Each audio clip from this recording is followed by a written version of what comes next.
Sorry for all the technology troubles. This is something I'm still trying to work the kinks out of. I'll tell you, it's not that simple to get everything running and to send everything out to Facebook and to YouTube at the same time. I think we may almost be there. Anyone see me on YouTube?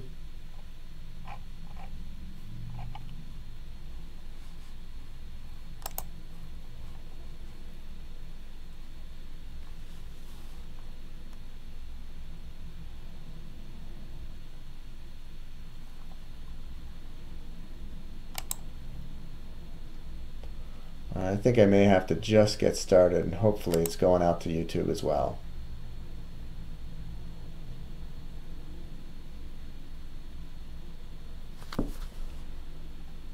Yeah, there we go. Okay.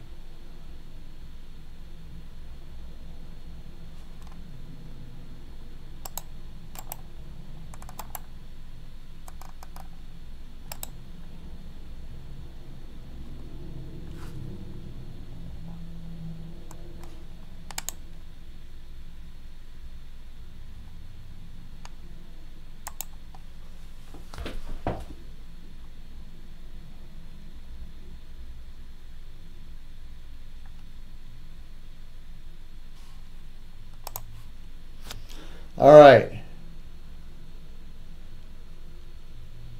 Let's talk about weight loss surgery. So some of the things we're going to cover today are how weight loss surgery really works,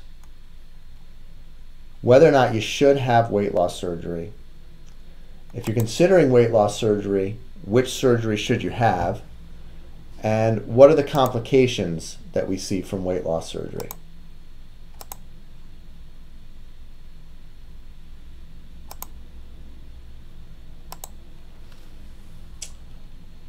All right. You see me? Looks like everything's okay. All right, YouTube is on. YouTube looks like it's working. Fantastic. Hello to everybody. I see Ruth and Joy and Erica and Gabrielle. I see on Facebook. I see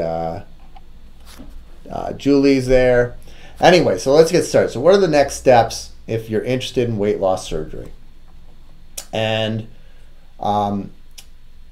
before we get started, let's kind of reevaluate this idea that weight loss surgery works mostly through restriction and malabsorption. We have always kind of assumed that calorie counting is the way that this all works, and that therefore weight loss surgery must work by blocking you from eating calories and blocking you from absorbing calories. But in fact, it's really a little more complicated than that. Calorie counting is not critical for weight loss, and I really emphasize with patients that they should eat better calories, not necessarily fewer calories. And this is really anybody out there, but I think it particularly applies to weight loss surgery patients. We also often think that success after surgery comes primarily from lifestyle choices. There's actually factors that, believe it or not, are even more important than lifestyle. That weight regain is therefore the patient's fault, that protein should be the backbone over a bariatric patient's lifetime of their diet. It's important at first, but it's really not important over the long run. And also this idea of limiting straws and carbonation and the way we drink and eat, those are things that I think we really haven't done a great job of kind of figuring out. So calorie counting. This is a classic example I use that explains why calorie counting doesn't really matter. A pound of fat contains about 3,500 calories. Eating 10 calories a day over the course of a year that ends up being, if you are storing 10 extra calories, then every day, 10 extra calories every day, that's 3,650 calories a year, which amounts to a pound of fat. So just eating 10 calories extra a day, storing 10 too many calories, will end up being a pound of fat. So therefore storing 100 calories will result in the storage of 10 pounds or weight gain of 10 pounds a year. So just storing 100 extra calories causes you to gain 10 pounds of body fat every single year, which is an extraordinary amount of weight loss. Over a decade, that's 100 pounds.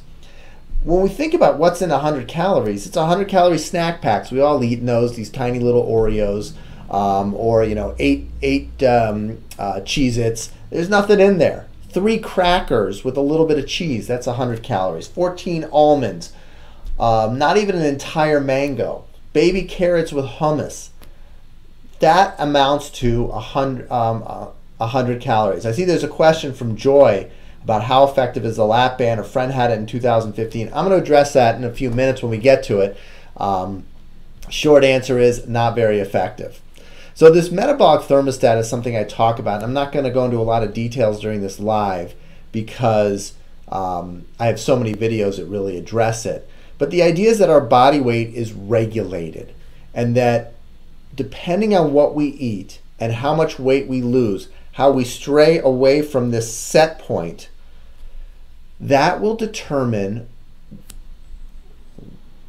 some technology problems today. So that's going to determine how your body responds. So you go on a diet, and really starvation and a diet is the same thing. But you go on a diet and you stray away from your set point, what's going to happen, a lot of technology problems today, I'm sorry about this, is that your hunger is going to increase and your metabolism is going to decrease. And our goal really can't be to fight our hunger and to fight our metabolism. It really has to be to lower our set point, and that has to be our ultimate goal here. So your body thinks that a certain weight is right, and it's typically wrong. That's not the right weight for you. If you're struggling with obesity, if you're watching this video, chances are you or someone you love is overweight, and as a result, your body has essentially, that regulation that should keep you at a healthy weight has broken down. And our goal has to be to change this set point from where you are currently to a much lower level. And that is what weight loss surgery really does better than anything else. We've got questions also about the gastric sleeve. A friend of hers gained her weight back. I'm going to address that in this talk as well. And grazing and its effects after surgery. I'll touch on that briefly. But essentially, it doesn't matter how often you eat, and grazing really refers to eating all the time. As long as you're eating healthy foods, you're going to be all right. It's when you're grazing on junk food, which is really more food addiction, that we have a problem. So there's 4 ways to lower your set point. There's nutrition. At Tucson Bariatric, we're in the process of starting a non-surgical weight loss program where we can help patients who aren't interested in surgery to change their nutrition. It's also exercise. And it's not about burning calories. It's about building muscle. There's some medications that are helpful, but really the most effective way to lower your set point is weight loss surgery. If we can do it by the other means, we should, because surgery is not a perfect treatment. It has risks, and we should really reserve surgery for the failure of other treatments of obesity. So when nutrition and exercise and medications aren't working, that's when it's time to bring in surgery. So when you come into my office, if you're basically eating your life through a drive-through where there's a ton of fast food, then what we need to do is fix that first. And only once we fix that can we start to determine whether or not surgery is actually necessary. Exercise is helpful. In some people, they can really do it. Young people, there's a lot of room for weight loss through exercise. If you're 65 years old and waiting a hip replacement, exercise is just not going to be a useful treatment for you. Medications help a little bit, but there is really no magic pill. And that includes surgery. There's a comment here that surgery is not a magic pill, and that's right. Surgery is not perfect. The results are variable. They differ from person to person. Some people have amazing results. Other people's results are less impressive. There's a message about someone who knows a friend of theirs who had the sleeve and has gained it back. And there's some reasons behind that. That's more complicated than just it didn't work well in them, because there are things that you can do to prevent that. But clearly the surgery didn't work as well in them as it does in some other people, and that's the result of their genetics. There's also variable duration. Sleeve doesn't last quite as long as a gastric bypass. The weight loss after a sleeve is for a shorter period of time than it is after a gastric bypass. There's some side effects. We see more side effects with a gastric bypass. It's a better surgery, causes more weight loss. That weight loss lasts longer, but it has more side effects. So making a good decision about the surgery really requires that you're honest with yourself. There's a lot of factors that I work with patients on in terms of making decisions. Their age is an important component. Young people are able to lose weight without surgery better than older people. And so that in some ways that may mean younger people should try to lose weight without surgery. It also means that older people might have to, when they compare their expectations to younger people, they might have to temper them a little bit. Your past dieting success, if you've had really great success in the past with dieting, chances are you're going to lose more weight with weight loss surgery. I kind of call these patients very affectionately losers, because they have an easier time losing weight than other people. Keeping it off, that's a different story. But losing weight, their body it has a more flexible set point, and they fight back less against their attempts to lose weight. Mobility, if you have really limited mobility, exercise is off the table for you. There's less options we have for treating your obesity. We may be more dependent on a surgical treatment. Medication use. Some medications cause weight gain, and we may not be able to limit them. So we're going to need to address that. They may need surgery more. They may be more in need of surgery because they have other factors that are kind of pushing against their weight loss efforts. A family history. Patients who have a strong family history of obesity, and especially patients who have a strong family history of a really great response to surgery, are people who I typically encourage to have surgery. If you don't have a strong family history, also if you've gained weight later in life, oftentimes you can lose that on your own without surgery. And what your baseline diet is. We talked just a second ago about the fact that people who are eating really poorly need to stop eating really poorly. There's a question from a patient who had KD, has a constant runny nose. She's told that that's a side effect of surgery. KD, I would love to know what surgery you had. If you had a sleeve or a gastric bypass, if you can comment there, that'll be helpful. We've got another patient, Erica Corey here, had a Roux-en-Y 2 years ago, and she followed all the instructions she was told and only lost 37 pounds. Her surgeon is stumped considering bypassing more small intestines.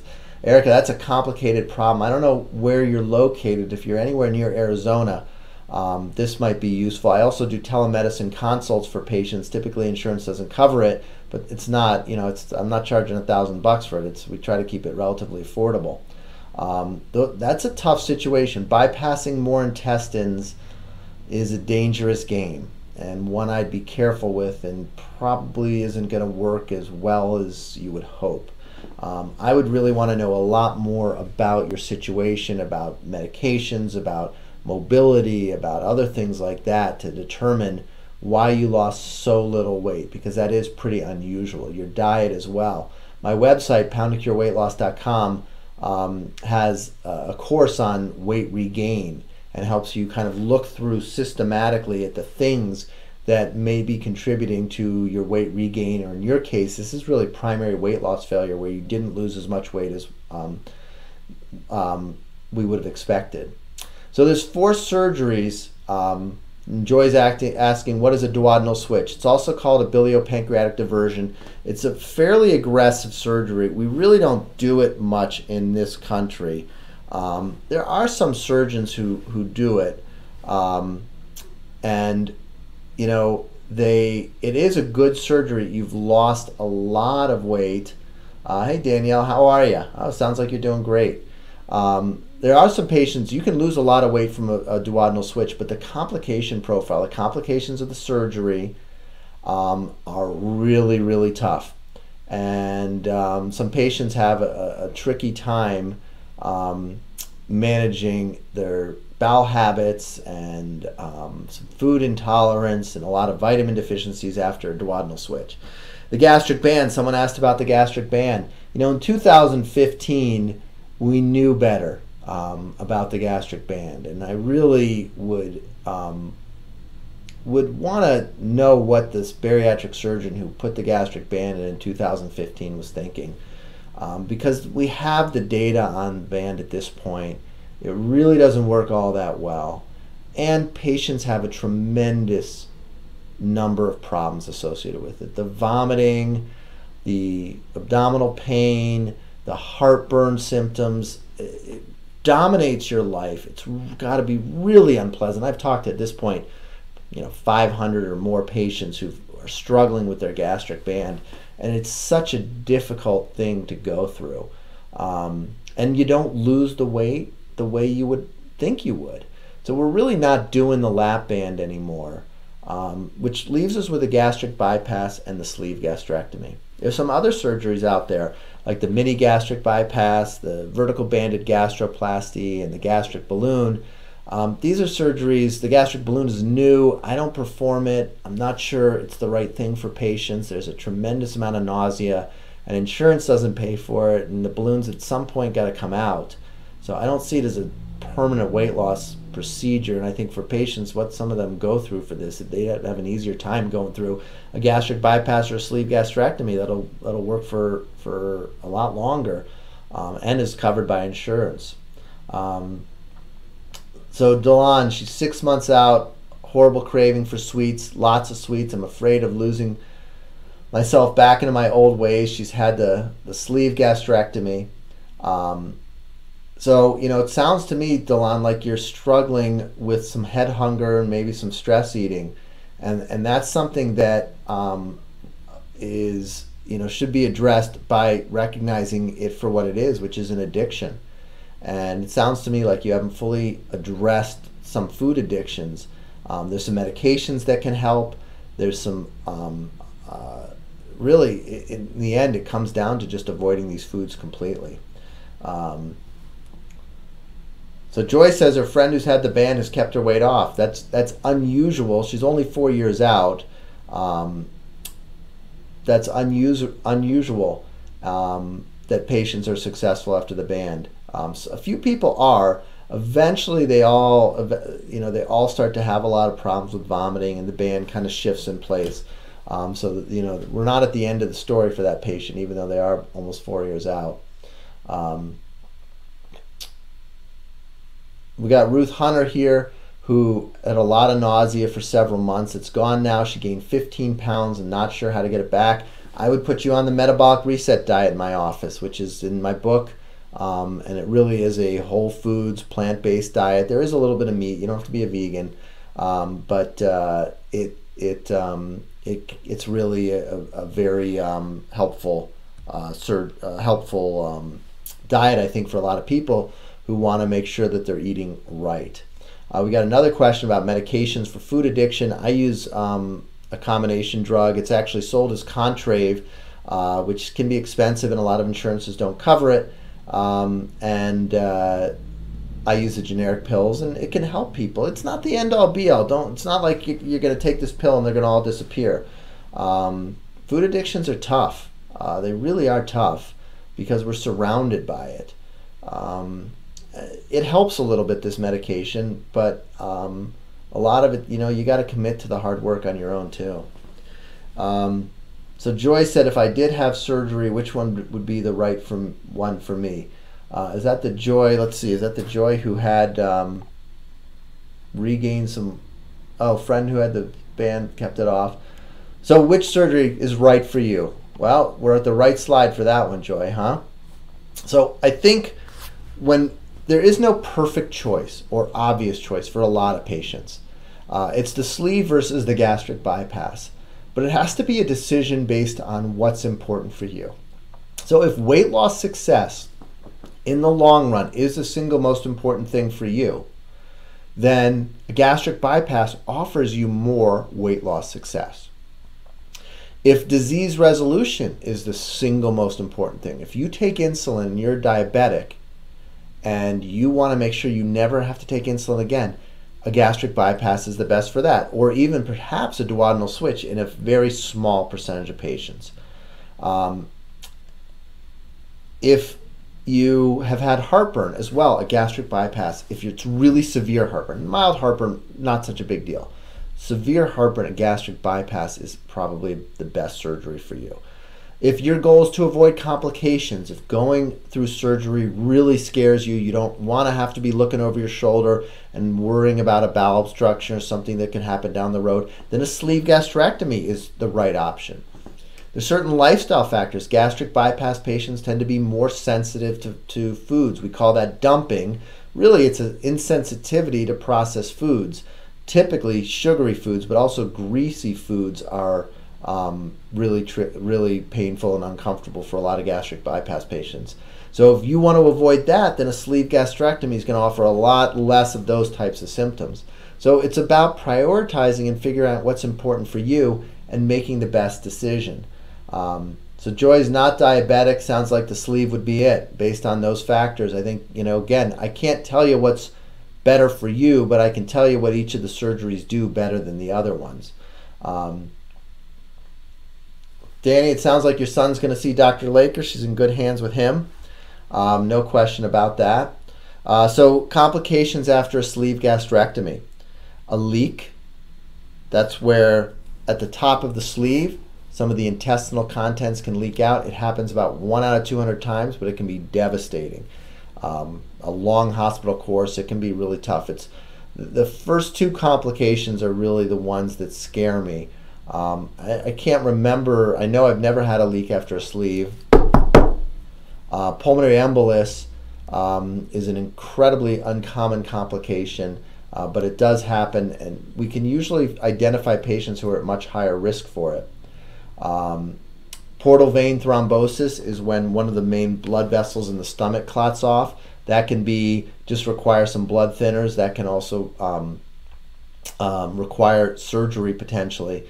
That happens about 1% of the time. Bleeding is a complication we see, I don't want to say frequently, but we see maybe 2 or 3% of the time, which makes it more common than any of the other complications I've talked about. But it's not life-threatening bleeding where we got to go back into surgery and it's kind of a life-saving intervention. It's typically a slower bleed that will be managed just by kind of watching it and being careful with it. The sleeve can kink or twist, which can cause chronic nausea and vomiting and dehydration. We can see that with a sleeve. It's not very common, but every now and then some patients have a tough time really tolerating food well, and occasionally will require revision to a gastric bypass as a treatment for that. Complications after gastric bypass, we can see leaks as well.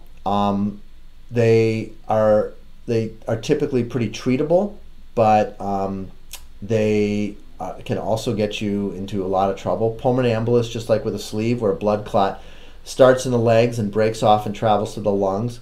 What we also can see down the road is bowel obstructions. About 2 or 3% of patients will develop bowel obstructions.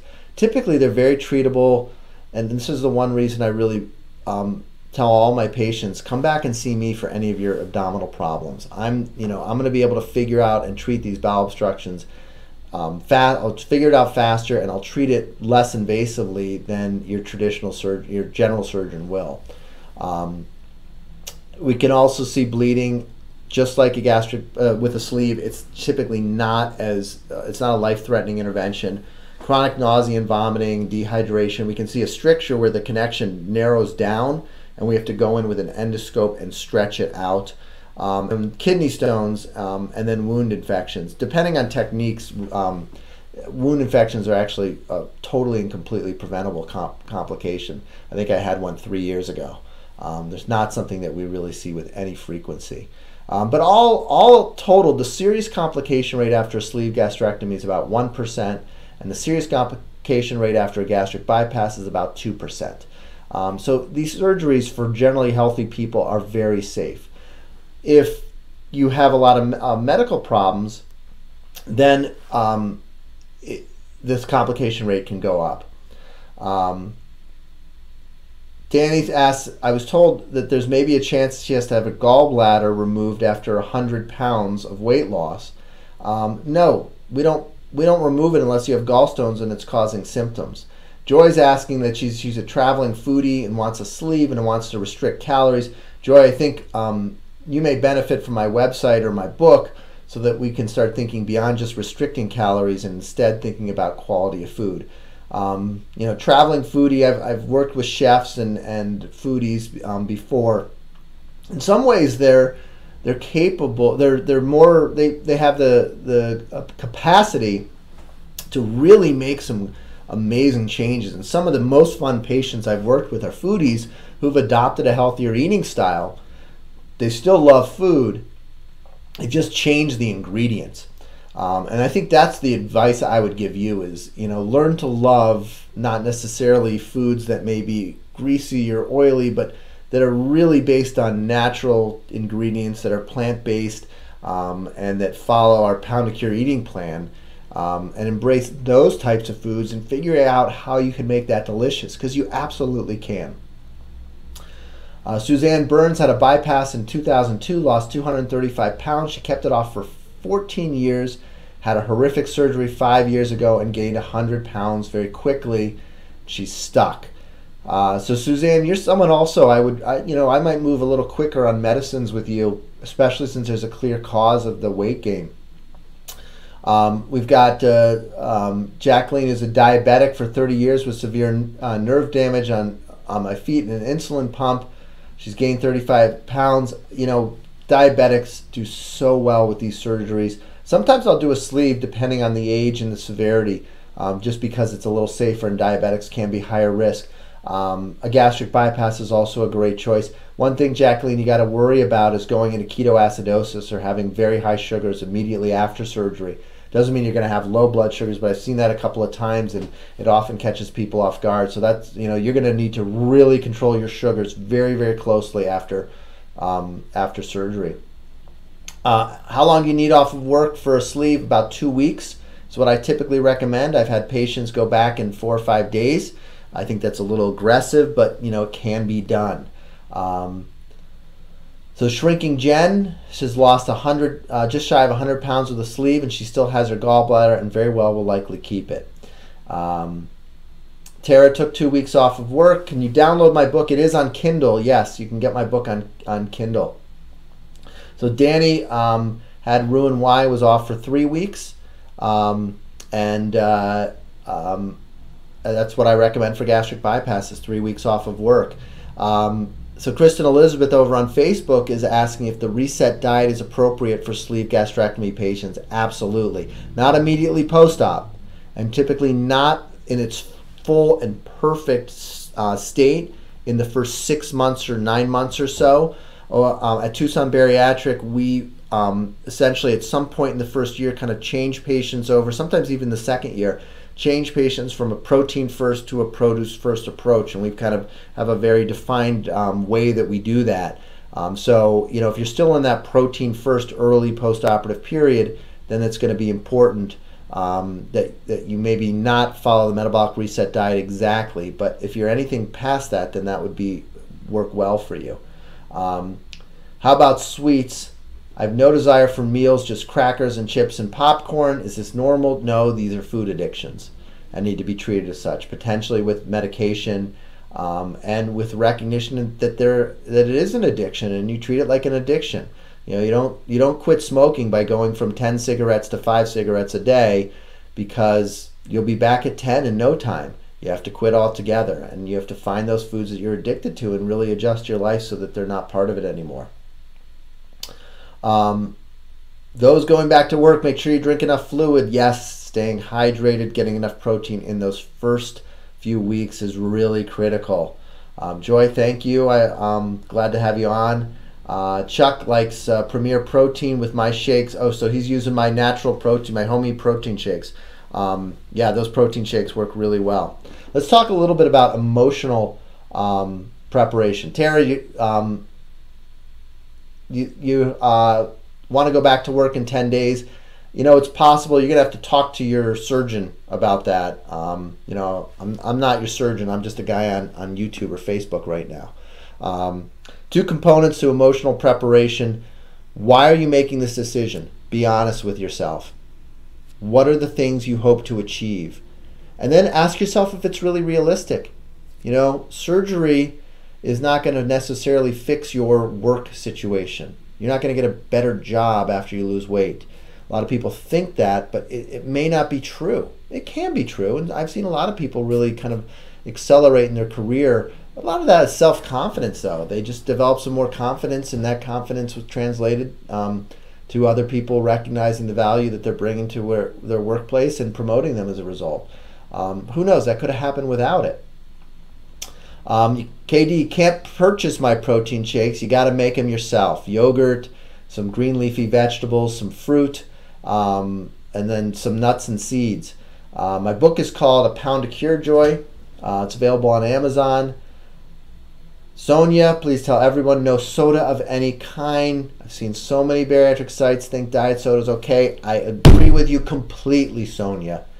Diet soda is not okay. Artificial sweeteners cause way more problems than we think. All right. Any other questions here? Okay, so the other thing is set goals.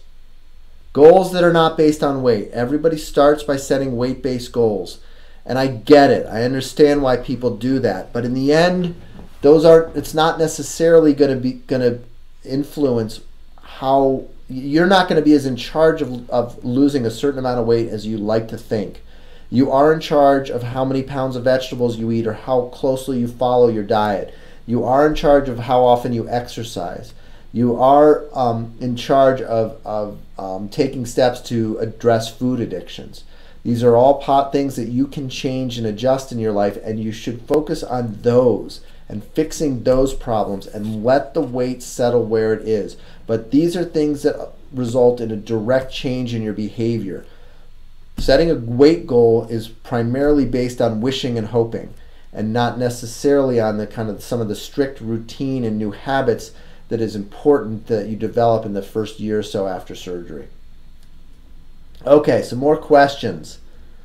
Been following Pound to Cure for 2 months and lost 25 pounds before getting a sleeve. That's awesome, Tara. Congratulations. Chuck wanted to have a normal A1C. I love that as a goal. Everything else was a bonus. That's beautiful. What's a good healthy weight for being 5 feet tall? I don't know. You know, it depends.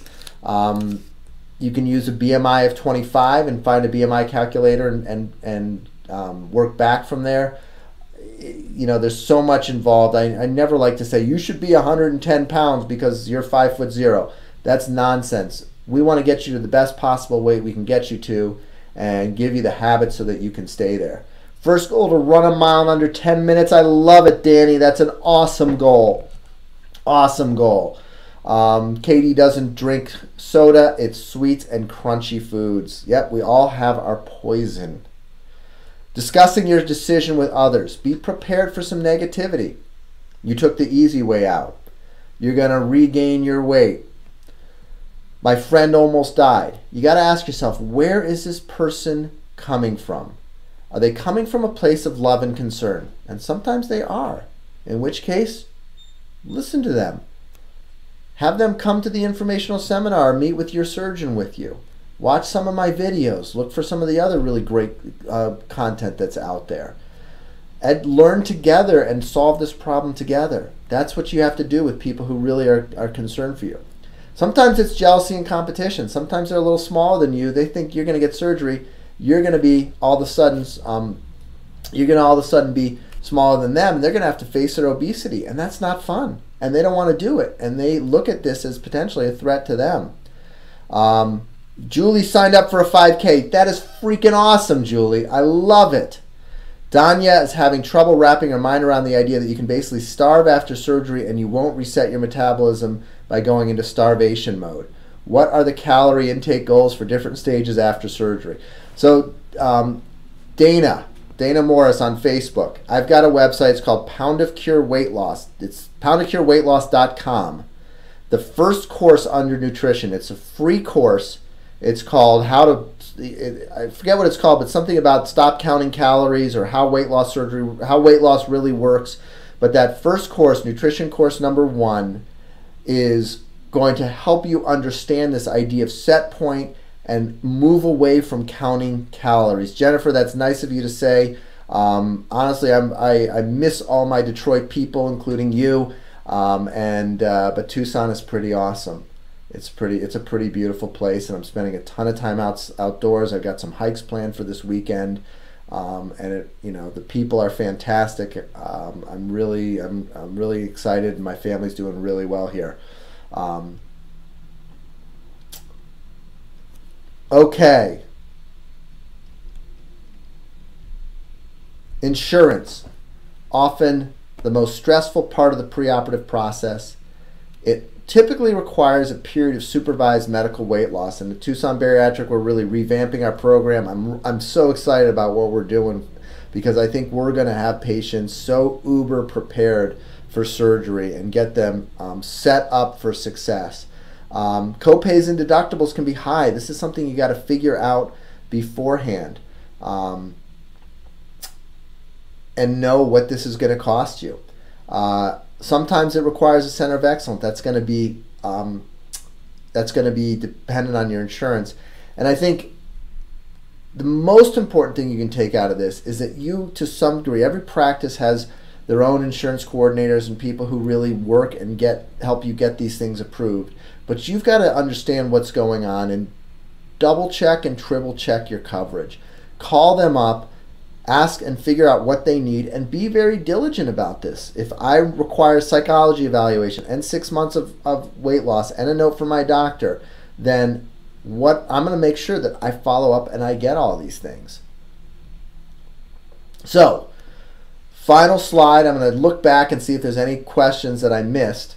But there's a lot of resources, additional resources you have. You can buy a Pound of Cure on Amazon. You can go to my website, poundofcureweightloss.com. All my patients are given free lifetime access to that. You can go on YouTube and look me up, Dr. Matthew Weiner. Facebook, we've got the Pound of Cure and Tucson Bariatrics, and our new website, tucsonbariatric.com. So, is taking Adipex as effective as having surgery? Not even close, Joy. Not even the tiniest bit. Phentermine is a great drug. Some people respond well, some people don't respond. It tends to be relatively short-lived. The durability of phentermine is very short. You can't stay on it for a very long time, and as soon as you come off of it, you typically regain all the weight. So I'm going to flip back. If anybody has any last questions, post them now. Before we sign off, I appreciate your patience. This technology is really kind of killing me.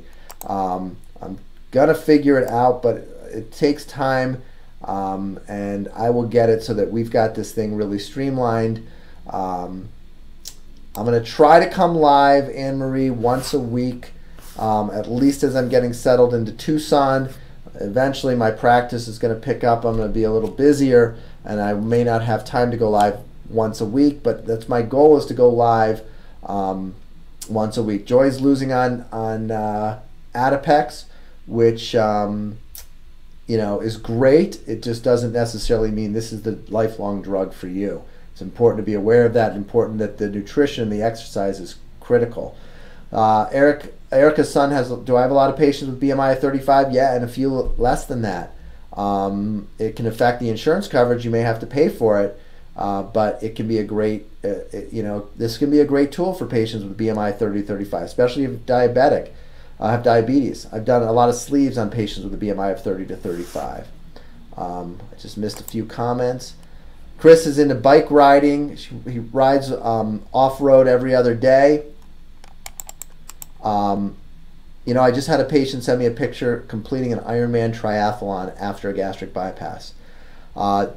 It's good. The more you exercise, the better. Just don't get hurt, Chris.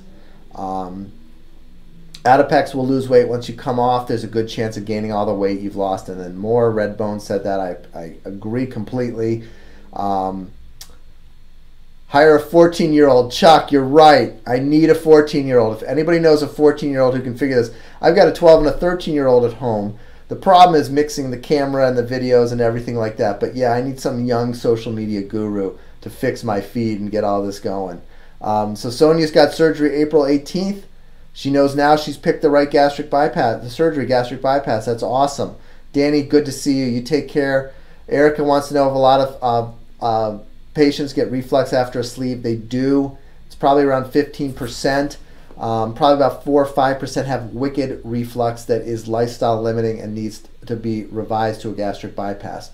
The important thing, Erica, to know is that if you do get this terrible, awful heartburn, it can be fixed by converting to a gastric bypass. It's probably not what you want to have, but it's better than being told, I'm sorry, you have to live with this. All right.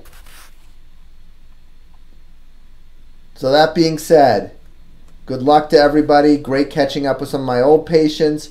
Great hearing from some new people as well. I wish you all the best, and watch Tucson Bariatric on Facebook for the next live video.